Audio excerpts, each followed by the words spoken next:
up, you guys? Yes!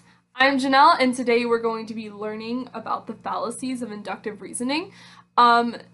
The inductive method is where you slowly think about correlation, which is the connection between two or more beings.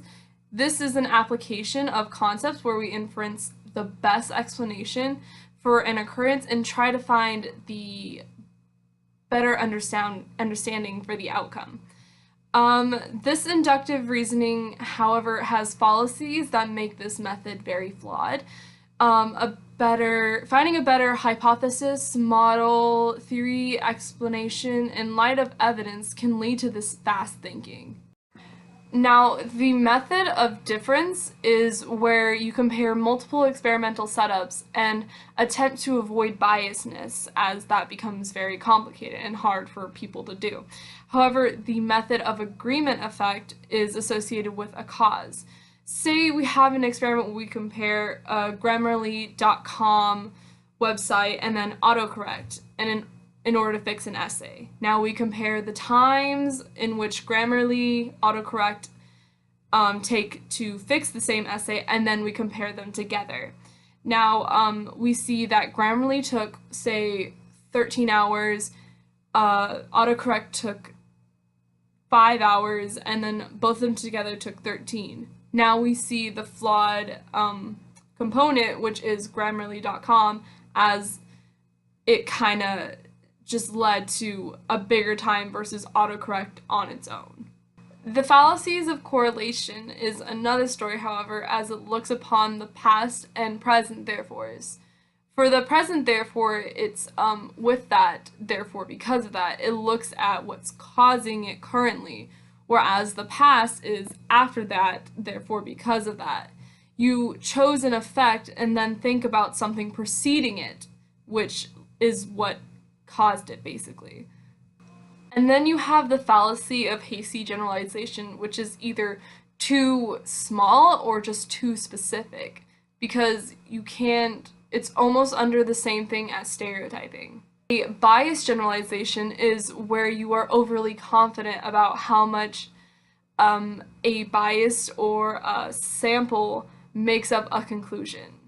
You are biased to your own beliefs, and you refuse to look at the problem from other angles, like the bigger picture. An anecdotal is another form of hasty generalization, where the sample is presented as a narrative.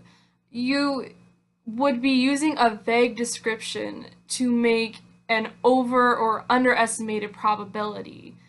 An example could be that of a stereotype. You expect a woman to be the household cooker, cleaner, whatever, when a woman doesn't always do that. Not every woman is good at cooking and cleaning. So this falls under the stereotype since most people are hasty.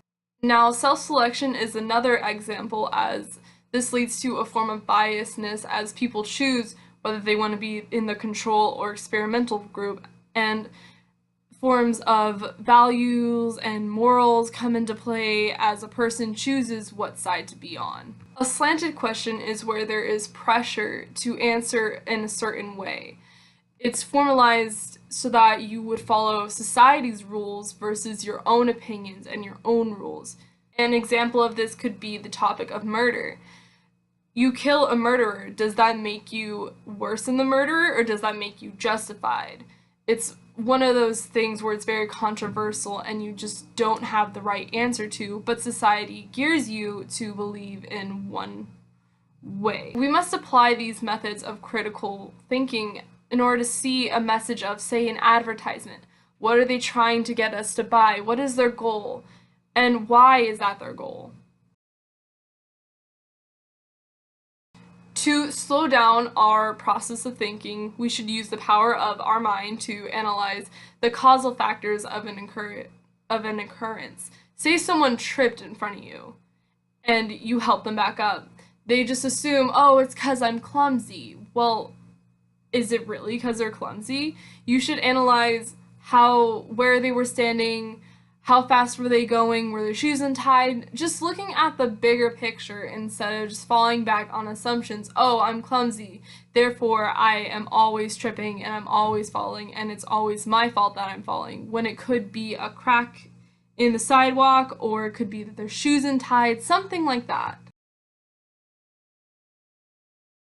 Assumptions seem to be the plague that leads to unrationalized fast thinking.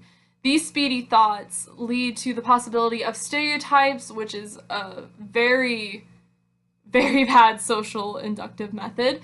People's ignorance are applied as they do not see the possible answers, nor are they aware of any other answers.